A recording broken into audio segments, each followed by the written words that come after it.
Hello and good morning, all of you. Welcome to the another session of Science and Tech series presented to you by Alpha S Academy. Now, this is the second last lecture. This is lecture number 25, and we'll just do a small lecture after this. That is lecture number 26. That will be about the intellectual property rights. But then this particular lecture, we'll be studying about the nuclear technology. होती क्या है, types क्या होते हैं, कैसे reactors होते हैं, कैसे न्यूक्लियर टेक्नोलॉजी वर्क करते हैं, और छोटी सी एवी भी देखेंगे उसमें. So thank you for joining and I hope you all are having a great day. And if not, then don't worry, there are all ups and downs in this life. So starting from for the nuclear technology, overview ले लेते हैं. देखो दो type की, पहला देखो nuclear technology होती क्या है कि किसी भी देखो जो कोई भी एटम होता है उसका एक न्यूक्लियस होता है, ठीक है. अब जो न्यूक्लियस होता है आपका, उससे वो उसके अंदर एनर्जी होती है, और वो एनर्जी कौन प्रोवाइड करता है उसको, उसके अंदर दो पदार्थ या एलिमेंट या कुछ भी कह लीजिए आप पाए जाते हैं, उनको हम बोलते हैं प्रोटॉन एंड न्यूट्रॉन्स. ये प्रोटॉन और न्यूट्रॉन्स जो हैं एनर्जी प्रोवाइड करते हैं न्यूक्लियस को. अब जो एनर्जी है वो दो टाइप से यूटिलाइज की जाती है या बनाई जाती है. एक होता है आपका न्यूक्लियर फ्यूजन, एक होता है आपका न्यूक्लियर फिजन. फिज बोलते हैं ना, फिज हो गया, हवा निकल गई इसकी, तो मतलब तो ये क्या हो जाएगा आपका टूटना. This is like breaking up. Fission is breaking up, breakup हो गया आपका, ठीक है. एंड फ्यूजन इज शादी हो गई आपकी, फ्यूज हो गया आपका, फ्यूज ही उड़ गया शादी के बाद, ठीक है. तो न्यूक्लियर फ्यूजन इज कंबाइनिंग.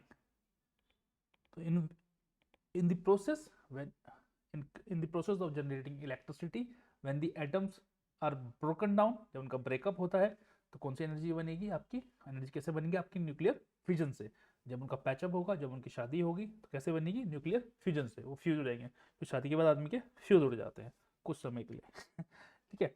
और ये डायग्राम लिए थे, आप देख सकते हैं. न्यूट्रॉन टूटा, न्यूट्रॉन किस में टूट गया, वैसे किसी भी चीज़ में टूट सकता है, बट एग्जाम्पल के लिए ये बी क्या होता है, बेरियम, एंड के मतलब क्रिप्टॉन, ठीक है. तो ये बेसिक सा ओवरव्यू था, ठीक है. सबको पता ही होता है न्यूक्लियर फ्यूजन प्रोटॉन न्यूट्रॉन से एनर्जी रिलीज होती है न्यूक्लियस के अंदर से. अब बात करते हैं कि how does a nuclear power plant work. अब ये डायग्राम है, बट देन ये डायग्राम बहुत ज़्यादा कॉम्प्लिकेटेड है, ठीक है, और समझाना भी बहुत मुश्किल है. मुझे खुद सही बताऊँ तो मुझे खुद समझ में नहीं आया. तो एक छोटी सी एवी हम आपको दिखा देते हैं, बढ़िया एवी है वो, उसको देख के आप जो है अपना समझ लीजिए कि न्यूक्लियर पावर प्लांट कैसे वर्क करता है, ठीक है. क्योंकि हम ये बिलीव नहीं करते कि हम हर चीज़, कोई अगर हमसे कोई चीज़ बेटर पढ़ा रहा है तो हम आपको वो दे देते हैं. हमारा ऐसा कुछ नहीं है कि हम ये सब कुछ अच्छा पढ़ाते हैं, लोग हमसे भी अच्छा पढ़ाते हैं, और जहाँ पढ़ाते हैं वहाँ पे आप तक वो चीज़ ज़रूर पहुँचनी चाहिए, क्योंकि हमारा उद्देश्य है कि आप तक क्वालिटी पहुँचे, आपको कॉन्सेप्ट समझ में आए.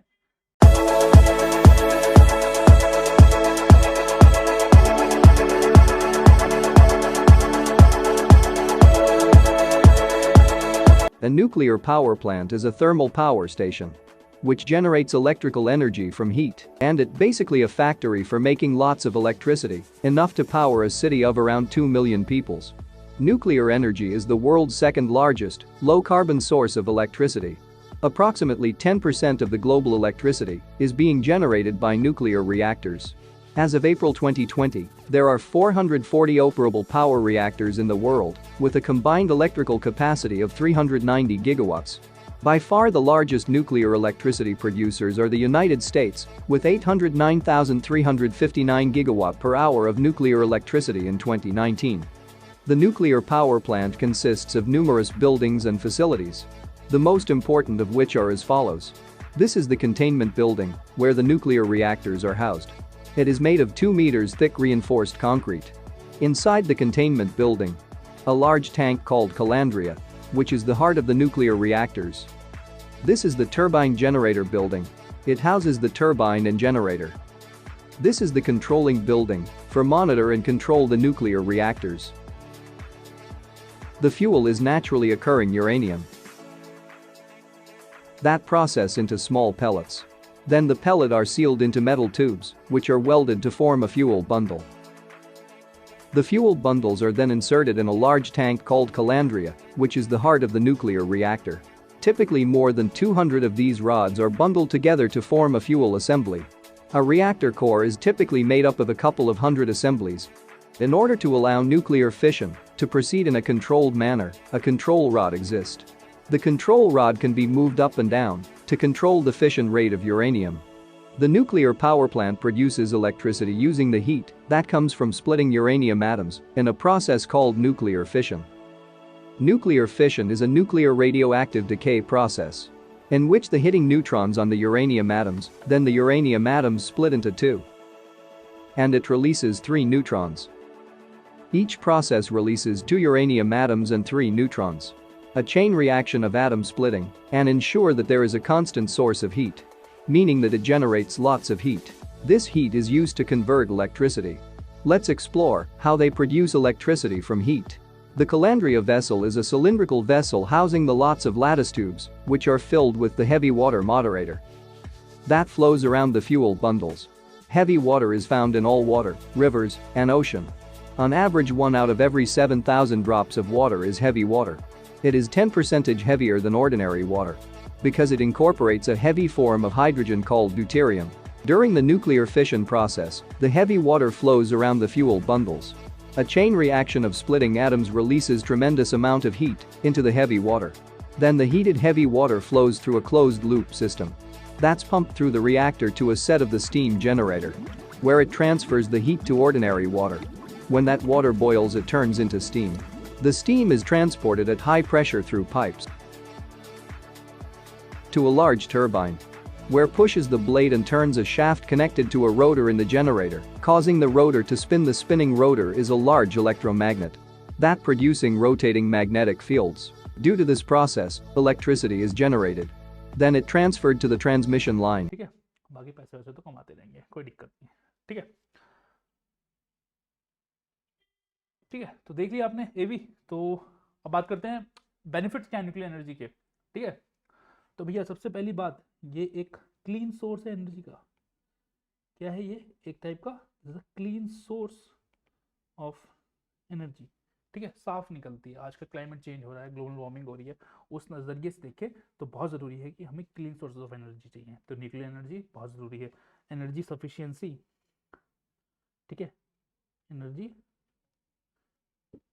सफिशिएंसी के लिए बहुत ज़्यादा ज़रूरी है भाई। We are a people of around 50, we are a nation of around 140 crore people as of now.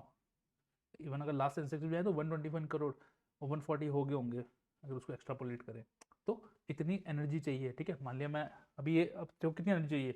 अगर मैं आप ये लेक्चर बना रहा हूँ तो मुझे एक अपना टैब भी चलाना है, 2 स्क्रीन चल रही हैं, 2 लाइट जल रही हैं, तो ये सब चलाने के लिए एनर्जी चाहिए। नीचे ठंड लग रही है तो हीटर भी चल रहा है, तो क्या चाहिए? एनर्जी चाहिए। तो एनर्जी कहाँ से आएगी? अब भैया कितना आप हाइड्रो पावर से या कितना आप कोयले से बनाइएगा, ठीक है, कुछ और तो सोर्स निकालना पड़ेगा आपको। तो वो क्या है?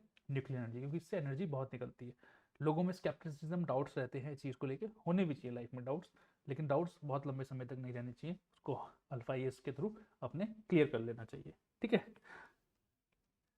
अब बात करें, अब जब भैया पावर प्लांट बनेंगे, साइंटिस्ट चाहिए होंगे, काम करने वाले चाहिए होंगे, तो इट विल क्रिएट जॉब। तो ऐसा देखा गया कि लगभग 10,000 या 1 लाख जॉब्स नए बनेंगे। ठीक है, क्रिएट जॉब्स। ठीक है, नेशनल सिक्योरिटी, देखो नेशनल सिक्योरिटी कैसे इंपॉर्टेंट है। आपने देखा, अभी मैं आपको बड़ा अच्छा एग्जांपल देता हूँ इसका। आप रशिया यूक्रेन को देखें, सारी मारामारी किस कहानी किसके अराउंड चल रही है? एनर्जी के अराउंड। भैया आप तेल मत खरीदो, आप तेल खरीदो, इंडिया तेल खरीद रहा है, यूरोप ले रहा है। यूरोप में ठंड पड़ रही है इस समय, उन्हें एनर्जी चाहिए। मान लिया हो सकता है कि वो फिलोसफिकली, आइडियोलॉजिकली उसको सपोर्ट ना करते हों उस वॉर को, बट लेकिन उनकी मजबूरी है यूक्रेन से सस्ती गैस लेना। कहाँ से लाएंगे? एनर्जी कॉस्ट इन्फ्लेट हो रखी है इस टाइम। यूरोप में आप जाएंगे तो महंगी हो रखी है इलेक्ट्रिसिटी, क्योंकि वहाँ तो 24 घंटे आपको पूरा घर आपका उससे चलता रहता है ना। वहाँ एक हमारी तरह थोड़ा ना एक हीटर जला लिया और काम हो गया आपका। और वो भी हीटर क्या, वो भी जो आपके नॉर्दर्न स्टेट्स हैं 4, 5, 6, 7, 8 वहीं पे चाहिए। सदर्न में तो हमारे यहाँ नॉर्मल सा टेम्परेचर रहता है। ठीक है, तो एनर्जी की बात है, तो इसलिए energy independence, energy security, energy diplomacy, इन सब की बात की जाती है। ठीक है, तो नेशनल सिक्योरिटी के पॉइंट ऑफ व्यू से भी ये बहुत इंपॉर्टेंट है। ठीक है, अब बात करेंगे चैलेंजेस की। भाई चैलेंजेस क्या क्या है?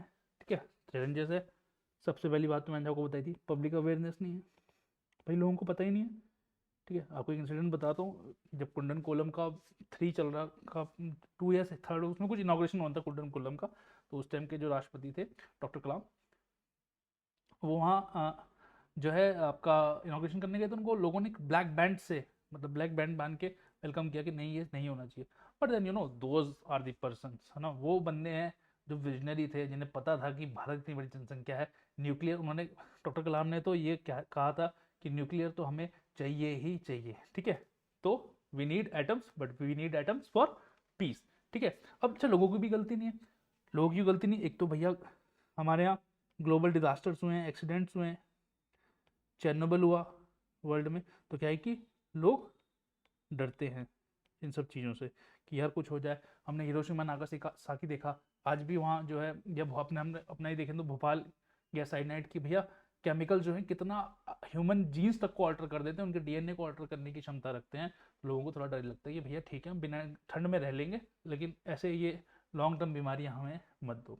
बट देन डिनाइल में कोई चीज़ नहीं रख सकते, हर किसी का टाइम आ जाता है, and I think nuclear energy का भी टाइम आ गया है। But then it should be very regulated, it should be very precautious, all safeguards mechanisms should be in place, there is absolutely no room for any lapse, ठीक है। अब बात करें अगर हम और क्या यूज़ है, तो भाई ट्रांसपोर्टेशन, स्टोरेज एंड डिस्पोजल की प्रॉब्लम है इसके साथ। आपने न्यूक्लियर फ्यूल इस्तेमाल कर दिया, उसको डिस्पोज कैसे करोगे, उसको डिस्पोज करने की एक प्रॉब्लम है, ठीक है। अब उसको ट्रांसपोर्ट कैसे करोगे, कैसे ले जाओगे, ठीक है, कहीं वो लीक हो गया, ठीक है, और क्या स्टोर कैसे करोगे उसको, ये सब प्रॉब्लम, ये सब बड़ी प्रॉब्लम है। न्यू पावर प्लांट्स बनाने की जगह अगर मैं आज बोलने लगूँ ना आपको कि आपके घर पे बगल में पावर प्लांट बनना है, आप खुद ही मना कर दोगे, ठीक है, कोई नहीं चाहता। सड़क बस जब दूसरों के घर के ऊपर से गुजरती है तभी अच्छी लगती है, जब अपने घर के ऊपर से गुजरती है तब बिल्कुल अच्छी नहीं लगती, चाहे कितना ही मुआवजा क्यों ना मिल रहा हो, ठीक है। उसके बाद न्यूक्लियर पावर के जो पावर प्लांट्स होते हैं उनकी हाई ऑपरेटिंग कॉस्ट होती है, they have high operating cost, ठीक है, ऑपरेटिंग कॉस्ट बहुत हाई होती है, ठीक है, इसलिए भी ये सब, ये 3-4 जो है क्या है, चैलेंजेस हैं। अब बात कर लेते हैं इंडियन न्यूक्लियर प्रोग्राम की। देखो इंडिया का जो न्यूक्लियर प्रोग्राम है वो 3 स्टेज न्यूक्लियर प्रोग्राम है, ठीक है, वो क्या है, वो 3 स्टेज न्यूक्लियर प्रोग्राम है। कैसे होगा, पहले हम लोग PHW that is pressurised heavy water reactors का इस्तेमाल करेंगे। तो उसमें जब हम प्रेशराइज हैवी वाटर रिएक्टर, ये रिएक्टर्स होते हैं, टाइप ऑफ रिएक्टर्स हैं, ठीक है, ये क्या है, types of reactors. But when we use pressurized heavy water reactors, input क्या होता है इसमें, it is uranium and deuterium oxide, ठीक है, आउटपुट आपके पास प्लूटोनियम मिलेगा। इसके बाद FBRs में जाते हैं, that is fast breeder reactor में। फास्ट ब्रीडर रिएक्टर में आप यहाँ से प्लूटोनियम लेके आते हैं और यूरेनियम मिक्स ऑक्साइड के साथ यूरेनियम 233 का नेशन करते हैं। उसके बाद जो है थोरियम बेस्ड रिएक्टर को यूज में लाते हैं, जहाँ पे यहाँ से यूरेनियम 233 ला के थोरियम के साथ मिक्स करके एनर्जी बनाते हैं। तो these are 3 stages of India's nuclear programme, ठीक है। हमने आपको बताया जैसे स्टेज 1 में आपने क्या किया, नेचुरल यूरेनियम का इस्तेमाल किया, स्टेज यू में आपका थोरियम का, उसके बाद आप स्टेज 3 में यूरेनियम 233 एज अ फ्यूल इस्तेमाल करते हैं। तो क्या क्या इंपॉर्टेंट होता है, एक तो रिएक्टर कौन सा है, एक उसका फ्यूल क्या है, एक आपका आउटपुट क्या है, ये 3 चीज़ें जो हैं बड़ी मैसर करती हैं, ठीक है। ओके, अब बात कर लेते हैं, बड़ा ट्रिवियल सा क्वेश्चन है बट लेकिन देख लेते हैं भैया, देखना ज़रूरी है, ठीक है। तो कौन कौन से पावर प्लांट कहाँ पे हैं, लगभग 22 ऑपरेशनल पावर प्लांट है हमारे पास, 22 ऑपरेशनल पावर प्लांट्स हैं, जिसमें से कि लगभग और इनकी जो टोटल इंस्टॉल कैपेसिटी है अराउंड 6780 मेगावाट है। लिखने की कोई ज़रूरत नहीं है, नोट सारे मिल जाएंगे, नहीं मिलते हैं फ़ोन नंबर या हमको इंस्टा पे आप पिंग भी कर देंगे, हम आपको वहाँ पे जो है अपने नोट्स भेज देंगे, ठीक है। 22 ऑपरेशन में थे 18 are PHW that is pressurised heavy water reactor, ठीक है, एंड द अदर जो 4 है वो LWR है, ठीक है, LWR that is light water reactors, okay, yes, ठीक है। कहाँ कहाँ है देख लेते हैं, वैसे सब ये जो मेजर है, तो नरोरा आपका उत्तर प्रदेश में है, आपका हरिपुर कहाँ है, वेस्ट बंगाल में है, कुवाड़ा कहाँ है, आंध्र प्रदेश में है, तमिलनाडु में 2 हैं, एक कलपक्कम है, एक कुंडनकोलम है, एकदम टिप पे है नीचे, दोनों तमिलनाडु में, देन कयगा इन कर्नाटका, जैतापुर इन महाराष्ट्र, ठीक है, गुजरात इन मीठी विड्डी, देन अगेन गुजरात ककरापारा, गुजरात में भी 2 हैं, देन राजस्थान में रावत भाटा में 3 है, 3 अलग अलग रिएक्टर्स हैं, और हरियाणा में है एक, ठीक है, रावत भाटा राजस्थान में है, ठीक है। तो ये बड़ा ट्रिवियल सा क्वेश्चन है, लेकिन कभी कभार मैथ द फॉलोइंग में पूछ लेगा, तो हमने आपको पढ़ा दिया। अब बात करते हैं इंडिया सिविल न्यूक्लियर प्रोग्राम की, कि भैया इंडिया का जो सिविल न्यूक्लियर प्रोग्राम है वो कॉपरेशन जो प्रोग्राम है वो कैसा है। प्रोग्राम की हमने बात कर दी, कॉपरेशन के साथ है, तो लगभग 14 कंट्रीज हैं। उन कंट्रीज का नाम मैं जल्दी से पढ़ लेता हूँ।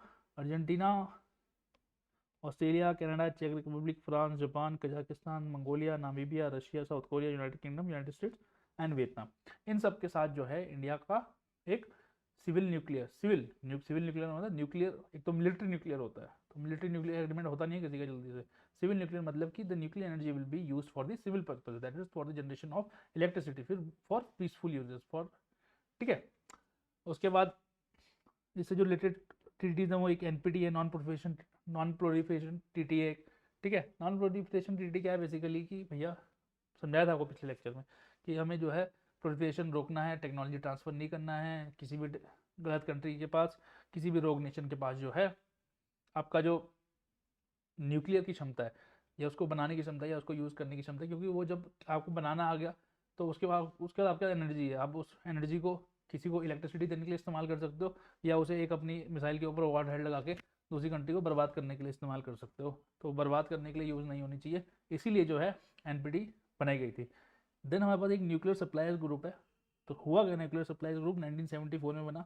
कब बना, जब इंडिया ने अपना ऑपरेशन स्पाइलिंग बुद्धा किया, दैट इज पोखरण 1 हुआ जब हमने न्यूक्लियर टेस्ट किया 1974 में, तब इन्होंने जो है न्यूक्लियर सप्लायर ग्रुप बना दिया, ठीक है। और इंडिया जो है इसका मेंबर नहीं है, ये याद रखिएगा, इंडिया जो है इसका मेंबर नहीं है। Then civil liability of nuclear damage act 2010, ये एक्ट क्या बताता है कि किसकी लाइबिलिटी, अगर न्यूक्लियर डैमेज हो जाता है, कुछ हो जाता है न्यूक्लियर प्लांट की वजह से, किसी की डेथ हो जाती है, किसी को कोई प्रॉब्लम हो जाती है, किसी का कोई नुकसान हो जाता है, तो उसे कंपनसेशन कौन प्रोवाइड करेगा, उसे कंपनसेशन। और इसमें पता है कौन सा प्रिंसिपल इस्तेमाल होता है, टाइप्स ऑफ लाइबिलिटी पढ़ाएंगे, absolute liability, no fault liability, strict liability, torts में होते हैं, अगर जो बच्चे लॉ के होंगे उन्हें पता भी होगा, ठीक है। छोटा सा डायग्राम 2 मिनट का वीडियो बना देंगे यार, टेंशन मत लिया करो तुम लोग, ठीक है। तो नो फॉल्ट लाइबिलिटी यूज होती है इसमें, ठीक है। एंड ये क्या क्या बोलता है कि आप इंश्योरेंस लेंगे, सब वही बातें करता है, आप इंश्योरेंस लेंगे, अगर आपकी गलती की वजह से कुछ हो जाता है तो प्राइवेट कंपनीज 300 करोड़ तक देंगी, 300 करोड़ के ऊपर सॉरी जो ऑपरेट कर रहा है उस पावर प्लांट को, उसको 500 करोड़ रुपए तक की लाइबिलिटी उसके ऊपर कौन देगा, सेंट्रल गवर्नमेंट देगी। और अगर वो पावर प्लांट सेंट्रल गवर्नमेंट चलाती है तो सारा पैसा सेंट्रल गवर्नमेंट देगी। और अगर आप कोई भी इसमें जो प्रोविजंस दिए गए हैं आप नहीं मानते हैं तो आपको पिटाई हो सकती है, आपको पिनलाइज किया जा सकता है, ठीक है। तो ये बोलता है आपका civil liability for nuclear damage act 2010। Last topic पढ़ लेते हैं, जब न्यूक्लियर एनर्जी की बात करें तो आईएईए की बात ना करें तो ऐसा नहीं हो सकता। तो आईएईए का स्थापना कब हुई थी आपके 1957 में। तो 1957 में हुआ क्या कि न्यूक्लियर टेक्नोलॉजी शेप ले रही थी। तो अब लोगों को 57 में आके पता लगा कि यार न्यूक्लियर टेक्नोलॉजी या न्यूक्लियर एनर्जी के तो और भी यूजेस हैं, इसे तो लोगों को मारने में भी इस्तेमाल किया जा सकता है। तो उस डर के मारे, उस एक्सपेक्टेशन के मारे आईएईए बनाया गया, और यही चेक्स भी रखता है कि भैया जो न्यूक्लियर जो एनर्जी है वो पीसफुल पर्पस के लिए इस्तेमाल हो रही है, या आप उसे अनपीसफुल या मिलिट्री पर्पसेस के लिए भी इस्तेमाल कर रहे हो, ठीक है। और इसीलिए जो आईएईए थी इसको atoms for piece and development था इसका पहले नाम आईएईए का, ठीक है। इसका हेडक्वार्टर कहाँ है, वीना कहाँ है आपका, ऑस्ट्रिया में, ठीक है। तो ये सब देखती रहती है, चेक्स करती है कि हाँ कोई काम जो है गलत तो नहीं हो रहा है। इनफैक्ट 2005 में इसको नोबेल प्राइज से भी नवाजा गया था, क्योंकि इसकी बड़ी इंपॉर्टेंस है, क्योंकि ये एक एजेंसी ऐसी एजेंसी है जो म्यूचुअली ट्रस्टेड है, म्यूचुअली रिस्पेक्टेड है all over the world, checks and balances रखती है, चीज़ों पर, और देखती है कि कोई गलत यूज़ ना हो न्यूक्लियर एनर्जी का, ठीक है। इंडिपेंडेंट इंटरनेशनल ऑर्गेनाइजेशन है, ईयरली बेसिस पे ये यूएनजीए को रिपोर्ट करती है, यूनाइटेड नेशन जनरल असेंबली को रिपोर्ट करती है, ठीक है। इसके प्रोग्राम्स हैं बहुत सारे, चलो बताई देते हैं। एक पैक्ट है, पैक्ट क्या है आपका, programme for action for cancer therapy, ऐसे इसका ह्यूमन हेल्थ प्रोग्राम है, वाटर अवेलेबिलिटी एनहेंसमेंट प्रोग्राम है, international project for innovative nuclear reactors and fuel cycles 2000 programme है। तो इसके बहुत सारे प्रोग्राम चलते रहते हैं, बट इसका जो मेजर ऑब्जेक्टिव वो यही है कि that the nuclear energy should be used for the good purposes, peaceful purposes, and it should not be, या वो जो है किसी गलत हाथों में ना पड़े, ठीक है। That will be all in this lecture. I hope you liked it. If any problem you can contact on us on this number. The playlist name for this is science and tech foundation. कोई भी आप जाएंगे playlist search मारेंगे foundation से, जितने foundation हमने कर दिए हैं आपको फाउंडेशन हमारा पूरा मिल जाएगा, because alpha AES provides the foundation course absolutely free on YouTube. On that note, thank you very much. Take care, keep smiling, and I shall see you tomorrow. Bye bye.